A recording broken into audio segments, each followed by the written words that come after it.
Political affairs में आपका स्वागत है। और इस स्टेट को जानते हैं आप, या इस स्टेट को, या इस स्टेट को, या राजस्थान? आज जो बातें मैं करने वाला हूं, अगर आप इस स्टेट से हैं तो ज़रूर देखें। अगर आप यूपी से हैं, मध्य प्रदेश से हैं, राजस्थान से हैं, बिहार से हैं, या हिंदी बेल्ट से हैं, तो ये वीडियो बिल्कुल देखने की कोशिश करें। आज मैं बात करने वाला हूँ हिंदी मीडियम के स्टूडेंट और यूपीएससी के बीच में जो चीज़ें चल रही हैं उसको लेके। ये वीडियो ध्यान से देखने की कोशिश करो, क्योंकि लगभग 1,000 कॉपीज़ मैंने मेंस की इवेलुएट करी हैं कोचिंग के साथ। उसके बाद मैं बताने वाला हूँ जो बात, वो आपके काम की बात है। जो भी बातें होंगी वो फैक्चुअल होंगी, जो भी बातें होंगी वो कनेक्शन के साथ होंगी कि कैसे आप रिलेट कर पाएंगे। बात है कि यूपीएससी में हिंदी मीडियम के सिलेक्शन इतने कम क्यों होते हैं। खासतौर पे अगर रिसेंट पे हम देखने की कोशिश करें, न्यूज़ 18 की एक खबर है कि 2023 में केवल 42 बच्चे हुए थे हिंदी मीडियम के 1,016 बच्चों में से। इस देश का 40% पॉपुलेशन हिंदी स्पीकिंग है, उससे भी ज़्यादा है। उसके बाद केवल 42 बच्चों का होना। यूपी सबसे ज़्यादा पॉपुलेशन वाला स्टेट है, एमपी है, राजस्थान है, बिहार है, हरियाणा है, गुजरात है, और ये सब हिंदी स्पीकिंग एरियाज हैं।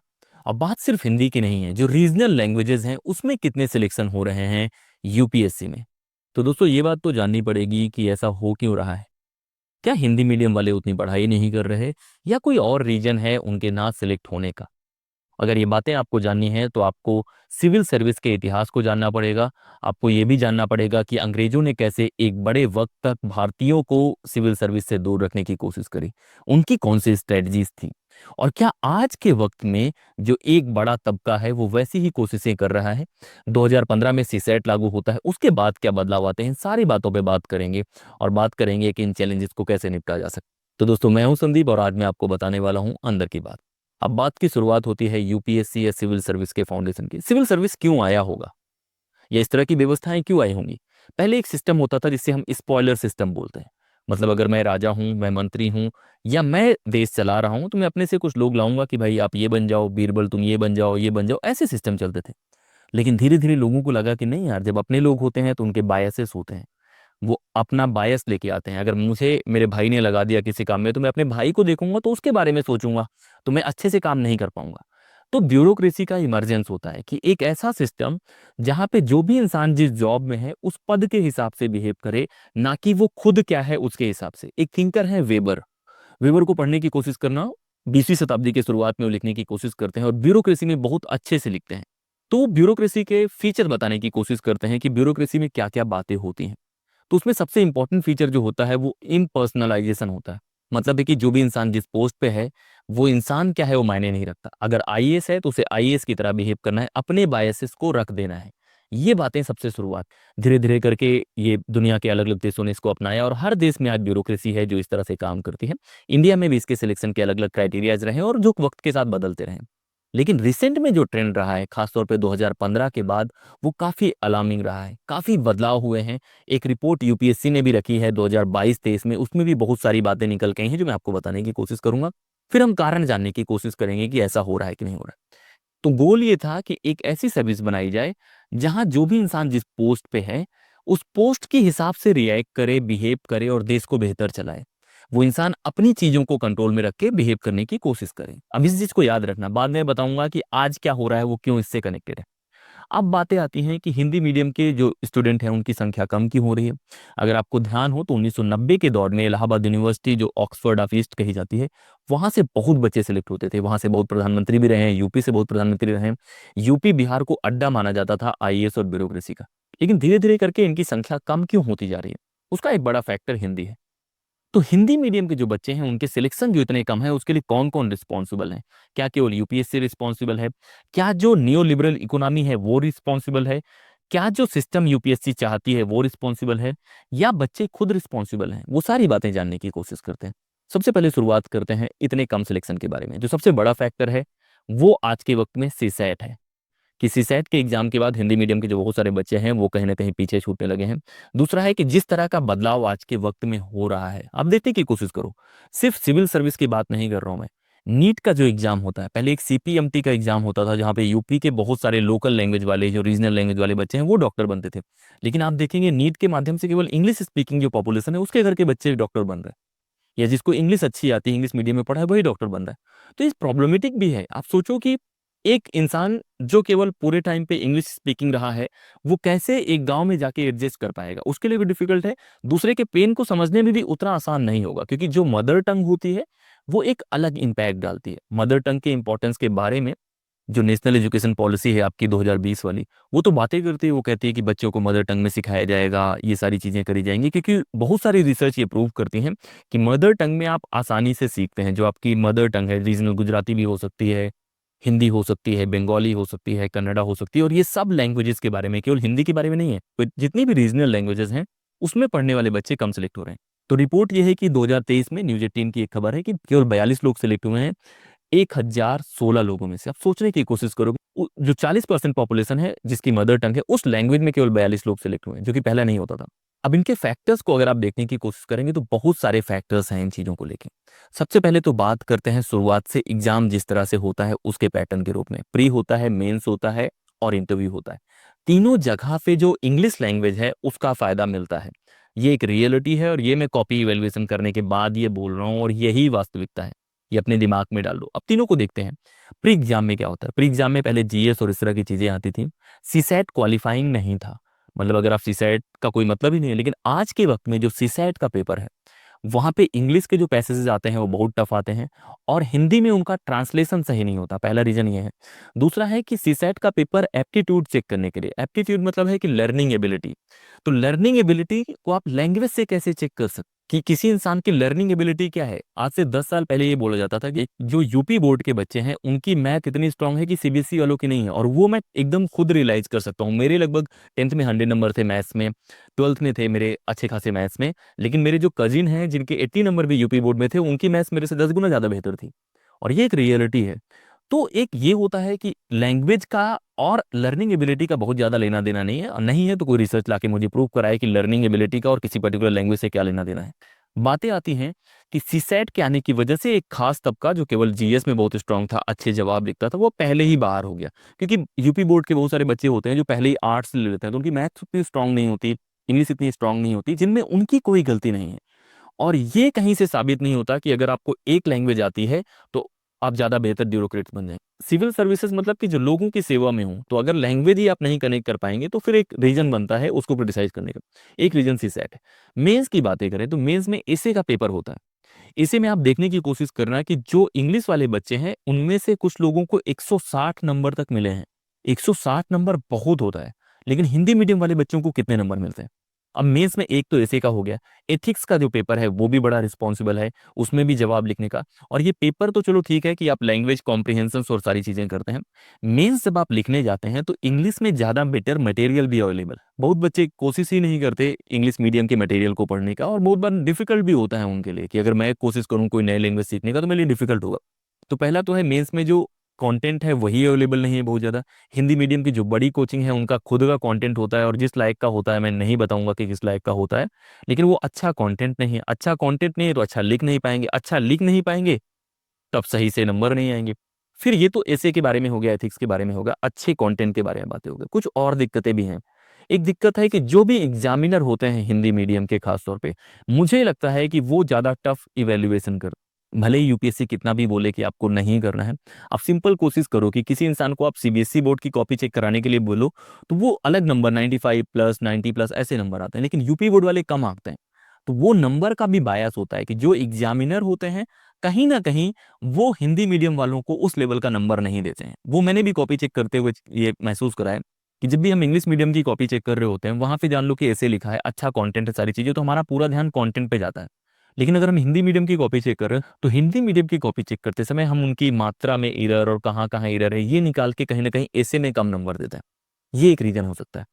तीसरा जो बड़ा रीजन है मेंस में खासतौर पे कम नंबर आने का, वो है कोचिंग के जो इवैल्यूएशन के स्टैंडर्ड है, और इसमें हिंदी मीडियम वालों को एक्सेप्ट करना पड़ेगा। मैंने इंग्लिश मीडियम कोचिंग के साथ कॉपी इवैल्यूएट करी है। काफी अच्छा उनका प्रोग्राम होता है। आप कॉपी इवैल्यूएट करते हैं, कोई रिव्यूअर होता है, वो देखता है कि यहाँ पे कॉपी सही इवैल्यूएट हुई है कि नहीं है, और फिर उसका जो रिव्यू देता है फिर कॉपी आगे जाती है, और आपको डिटेल्ड कमेंट देने होते हैं। और लगभग एक कॉपी चेक करने के 800 से 1000 रुपए मिलते हैं। कुछ कोचिंग में 1000 रुपए है ऐसे की एक कॉपी, जहाँ पे 2 ऐसे चेक करने पड़ते हैं। अब इसके कंपैरिजन में अगर हिंदी मीडियम की कॉपी इवैल्यूएशन को देखेंगे तो उसमें बहुत फर्क है। इंग्लिश मीडियम में जो लोग कॉपी इवैल्यूएट कर रहे हैं वो ज्यादातर वो बच्चे हैं जिन्होंने इंटरव्यू दिया है, मेंस दिया है, पीएचडी है, हिंदी मीडियम में ज़्यादातर वो बच्चे हैं जिनको कंटेंट राइटिंग के लिए हायर किया गया था, उनसे कॉपी भी चेक कराई जा रही है। तो वहाँ पे कमेंट आते हैं कि सुधार किया जा सकता है, अच्छा लिखा है। ये कमेंट नहीं चाहिए होते हैं, आपको डिटेल बताना होता है कि जो फिलोसफिकल स्कूल आपने पकड़ा हुआ है, इसको अगर आप आर्ग्यू करते जाएंगे तो ये बहुत अच्छा आर्ग्यूमेंट नहीं बनेगा। आप उसको पूरा देखते हैं, फिर इवेलुएट करते हैं। तो इवेलुएशन बहुत बड़ा रीज़न है। उसका एक बड़ा रीज़न ये भी है कि इंग्लिश मीडियम में जो कॉपी इवेलुएशन होते हैं, उनमें ज़्यादातर फ्रीलांसर्स होते हैं। मतलब मैं इवेलुएट कर रहा हूँ तो मैं एक दिन में 4-5 कॉपी करूँगा और पर कॉपी का 1000 रुपये मुझे मिलेगा। लेकिन हिंदी मीडियम में इन हाउस रखने की कोशिश करते हैं कि यार 30,000 रुपये महीने देते हैं और कम से कम 3-4 हज़ार कॉपी आप उनसे 4-5 महीने में करा लेंगे। तो इसकी वजह से क्वालिटी बहुत डिग्रेड होती है। जब उनको अच्छे फीडबैक नहीं मिलेंगे तो वो इम्प्रूव कैसे करेंगे, और इसकी वजह से कहीं ना कहीं उनके नंबर बहुत कम आते हैं।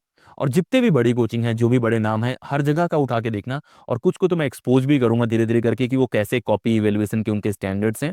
अगर आपको कॉपी इवेल्युएशन के लिए लोग चाहिए तो मैं आपको कनेक्ट कराऊंगा, और जो स्टैंडर्ड रेट आप उन लोगों को पे करते हैं उसी रेट पे आप पे करके रिटेल में, मतलब आपको 2 आंसर 4 आंसर चेक कराना है तो वो करने की कोशिश करेंगे। अभी इमीडिएट नहीं, लेकिन मैं शुरू करूंगा ऐसा।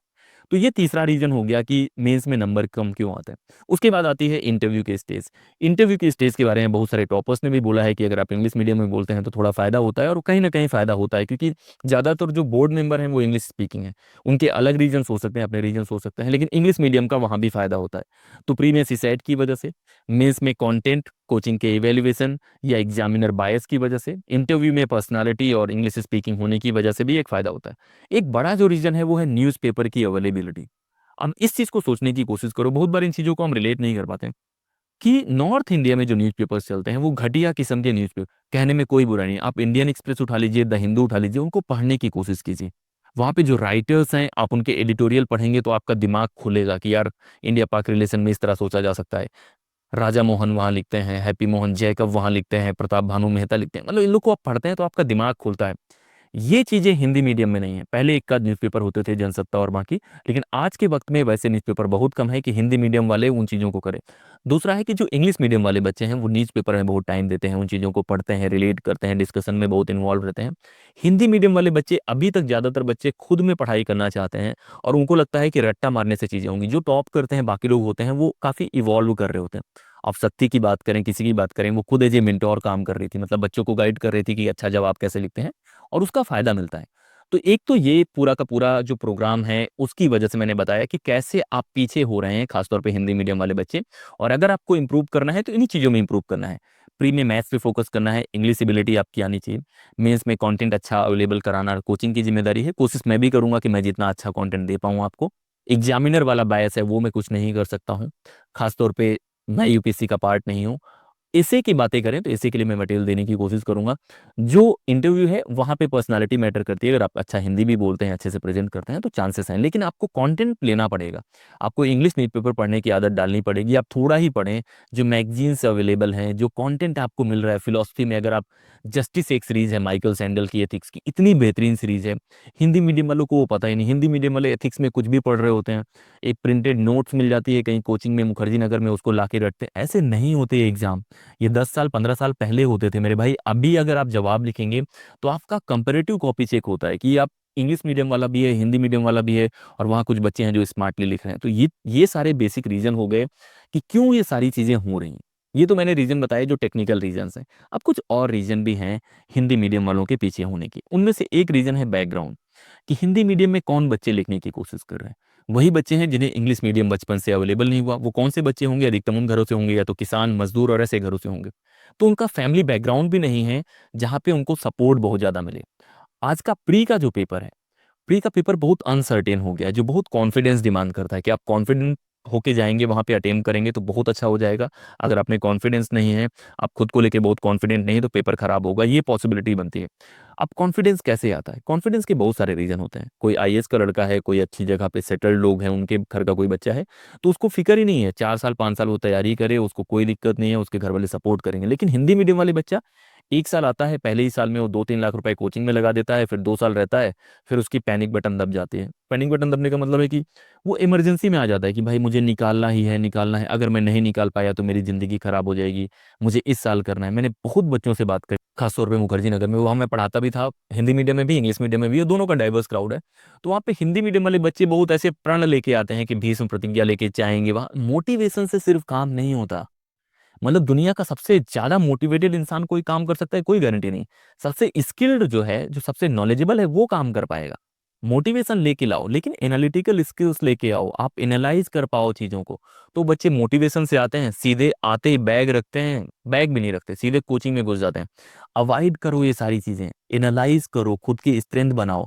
एक तो बैकग्राउंड का हो गया कि उनका फैमिली बैकअप नहीं होता, इसलिए कॉन्फिडेंस नहीं आता, और फैमिली बहुत बार पैनिक कर रही होती है, फैमिली प्रेशर होता है, लोगों का प्रेशर होता है, फिर इतनी चीजें चल रही होती हैं, उसकी वजह से दिक्कतें आती हैं। एक तो ये हो गया। दूसरा है कि जो बच्चे हिंदी मीडियम के हैं वो ज्यादा ऑब्सेस्ड हो जाते हैं टीचर्स से। मैंने ये भी देखा है, अगर आप हिंदी मीडियम की बातें करेंगे, बहुत सारे ऐसे स्टूडेंट हैं जो 2-3 कोचिंग में भी देखते हैं कि यार यहाँ सही पढ़ाता है, नहीं पढ़ाता है, ऐसी सारी चीजें करते हैं। लेकिन हिंदी मीडियम वालों में फैन बनने की पॉसिबिलिटी ज्यादा है, क्योंकि उन्होंने पहले अच्छे कॉलेजेस नहीं करे हुए हैं। ज्यादातर मैं हिंदी मीडियम के देखता हूँ तो कुछ बच्चों को छोड़ के उन्होंने डीयू में नहीं करा है, जेएनयू में नहीं करा है, कहीं ना कहीं करा है। ज्यादातर जो इंग्लिश मीडियम वाले हैं वो आईआईटी से हैं, जेएनयू से हैं, डीयू से हैं, तो उसका भी एक फायदा मिलता है कि वहाँ बेस्ट टीचर से पढ़ते हैं, तो उसका फायदा कहीं ना कहीं एग्जाम में जब आप लिखते हैं तब आपको प्रैक्टिस हो जाती है। तो ये भी एक फायदा मिलता है बैकग्राउंड का। तो एक फैमिली बैकग्राउंड हो गया, एक एजुकेशनल बैकग्राउंड हो गया, जिसकी वजह से फायदा मिलता है। अब इन चीजों को आप कैसे बेहतर करेंगे? आप अपनी फैमिली तो बदल नहीं सकते, और बदलना भी नहीं चाहिए। सबकी फैमिली होती है, सबका मोटिवेशन होता है, और सबकी लाइफ होती है। और इसी वजह से मैं 12th फेल जैसी मूवीज को क्रिटिसाइज करता हूँ, क्योंकि वो दिखाती हैं कि कोई भी इंसान आके सिर्फ मोटिवेशन के दम पे क्रैक कर लेगा, नहीं कर पाएगा भाई। उस मूवी में बहुत सारी गलत चीजें दिखाई गई हैं, जिससे आप रिलेट करेंगे तो मामला खत्म है। आपको एनालिटिकल बनना है, आपको फैमिली चेंज नहीं करनी, लेकिन आपको स्ट्रेटेजी ज्यादा बेहतर बनानी।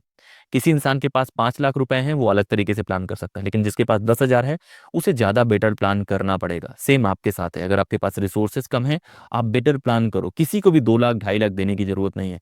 खुद से पढ़ो, प्लान करो, रहो, कोशिश करो कि घर के आसपास रहो, और फिर प्लान करने की कोशिश करो। तो ये तो फैमिली वाली बातें हो गई, क्योंकि मैं जानता हूं कि अगर आप 4 लाख 5 लाख रुपए शुरू में लगाओगे, बाद में यही प्री देते समय आपके दिमाग में आएगा, और आता है, मैंने बहुत लोगों को देखा है। मैं जो भी बोलने की कोशिश करता हूँ, वो वही बोलता हूँ जो मैं फील करता हूँ, और वो मेरे फेस पे दिख जाएगा। तो इसको समझने की कोशिश करो। पैसे मत देना कहीं भी। अगर आप 2 लाख 2.5 लाख 50,000 60,000 दोगे, बाद में ये चीजें आपको हॉन्ट करेंगी। अगर आपको कोचिंग लेना चाहिए कि नहीं लेना चाहिए, ये डिसाइड करना है, तो आप मेरे साथ एक सेशन बुक कर सकते हैं, वहाँ पे हम लोग डिटेल से बातें करेंगे। अगर आपको जरूरत होगी तो मैं रिकमेंड कर दूंगा, नहीं तो मैं मना करूंगा कोचिंग करने से। तो ये तो बातें हो गई बैकग्राउंड के बारे में। अब आती है एजुकेशनल बैकग्राउंड के बारे में। आपके घर में अगर कोई बच्चा है, उसको सही कॉलेज भेजने की कोशिश करो। डीयू है, बीएचयू है, जामिया है, इन जगह भेजने की कोशिश करो। उसके दो फायदे हैं। एक तो उसको सही दोस्त बनेंगे, दूसरा है वो इस तरह के कॉलेजेस में रहेगा तो उसका कॉन्फिडेंस बढ़ेगा। फैमिली से हो सकता है उसका कॉन्फिडेंस ना बढ़े, लेकिन अगर आप जेएनयू का हिस्सा है तो कॉन्फिडेंस आ जाता है। अगर आप डीयू का हिस्सा है तो सोसाइटीज हैं, कॉन्फिडेंस आ जाता है। तो वो चीजें करने की। तीसरा है कि इस तरह के कॉलेजेस में अच्छे प्रोफेसर्स होते हैं, शायद उसको कोचिंग की जरूरत ही ना पड़े। चौथा है कि एक अच्छा बैकअप मिल जाएगा। अगर आप डीयू से ग्रेजुएशन करते हैं, मास्टर्स करते हैं जेएनयू से, तो आपके दिमाग में रहेगा कि यार नहीं नहीं चीजें होंगी, तो मैं कहीं ना कहीं इतना फ्री रहूंगा कि मैं अपनी लाइफ में कुछ कर पाऊंगा। तो ये तरीके हो सकते हैं जिससे आप इन चीजों को टैकल कर सकते। अब इसके बाद एक बड़ी बात ये आती है कि ये खतरनाक क्यों है। मैं बहुत बार बोलता हूँ कि एक थिंकर है हैबरमास, तो वो बताते हैं कि जो रेशनैलिटी होती है वो दो तरह की होती है। जब भी आप ब्यूरोक्रेसी को देखने की कोशिश करेंगे, वो रेशनैलिटी पे बहुत ऑपरेट करते हैं कि भाई ये रीजनेबल है नहीं है, तो वो दो तरह की रेशनैलिटी बताते हैं। एक इंस्ट्रूमेंटल, एक कम्युनिकेटिव। दोनों में फर्क होता है। इंस्ट्रूमेंटल ये है कि मैं अपने लॉजिक का इस्तेमाल करूं आपको कन्विंस करने के लिए, आपके पॉइंट को कंसीडर करे बिना, कि भाई मुझे एक सरकार ने आदेश दिया है कि ये जमीन मुझे लेनी है किसानों से और यहाँ पे एक हाईवे बनवाना है, तो मैं जाऊं कैसे भी करके कन्विंस आपको कर दूं, चाहे डर के माध्यम से, जैसे भी करके कन्विंस करके, और आपको ले आऊं सरकार की नजर में जो चाहती है सरकार वो करवा दूं। ये इंस्ट्रूमेंटल रेशनैलिटी है। दूसरी रेशनैलिटी है कि भाई आप कम्युनिकेट करें, आप जिन लोगों के मुद्दों के लिए गए हैं, किसानों से बात करें, उनसे बात करें। तो वहां पे कम्युनिकेशन पे बहुत फोकस है, कि रेशनैलिटी है लेकिन कम्युनिकेशन पे फोकस है, कि हम एक कॉन्सेंसस बनाएंगे, सब लोग मिलकर डिसाइड करेंगे, फिर हम आगे बढ़ेंगे। आज के वक्त में जो इंजीनियर्स को लेके बायस हो रहा है, यूपीएससी की एक रिपोर्ट है 2014 से लेके 21 तक, जो इंजीनियर्स हैं वो 60% इंजीनियर्स हैं जो सिविल सर्विस में आए हैं। और जो इंजीनियर्स हैं उन्होंने इंजीनियरिंग बैकग्राउंड नहीं लिया है एग्जाम क्रैक करने के लिए, उन्होंने ह्यूमैनिटीज बैकग्राउंड लिया है और तब क्रैक किया। अब सरकार या बाकी लोग क्यों चाहते हैं कि इंजीनियर्स यहाँ पे आने की कोशिश करें? या तो उनके पास कोई स्किल है, जो मुझे लगता है एक बड़ा रीजन है। एक तो स्किल का रीजन हो सकता है, दूसरा इंस्ट्रूमेंटल रेशनैलिटी का है, कि वो आएंगे कोई भी काम जल्दी हो जाएगा। लेकिन लॉन्ग रन में ये चीजें बहुत सही नहीं होती। अगर जल्दी होना गोल है तो हम चाइना से कॉम्पीट कैसे करेंगे? चाइना हमसे बहुत आगे हो सकता है। जब भी इंडिया की हम बातें करते हैं तो हम कहते हैं कि इंडिया बेहतर है क्योंकि इंडिया लोकतांत्रिक है, वो बातें करता है, एक लॉन्ग रन की चीजें चल पाती हैं। तो ये भी प्रॉब्लमेटिक एस्पेक्ट है कि केवल एक तरह के लोग जब आ जाएंगे तो वो कैसे देश चले।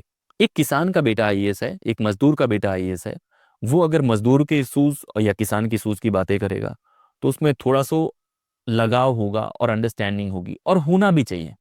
उसका रीजन है गांधी जी का, जो हम लोग पढ़ते हैं कि गुरु मंत्र क्या है, कि लाइफ में न्याय क्या है, उसके बारे में जो बातें हैं उसमें यही है कि जब भी आप न्याय के बारे में सोचें तो जो आखिरी इंसान है उसके बारे में सोचने की कोशिश करें। इस देश में आखिरी इंसान कौन है? वो किसान है, मजदूर है, वो महिलाएं हैं। तो उनके बारे में अगर आप सोचेंगे तो बेहतर होगा।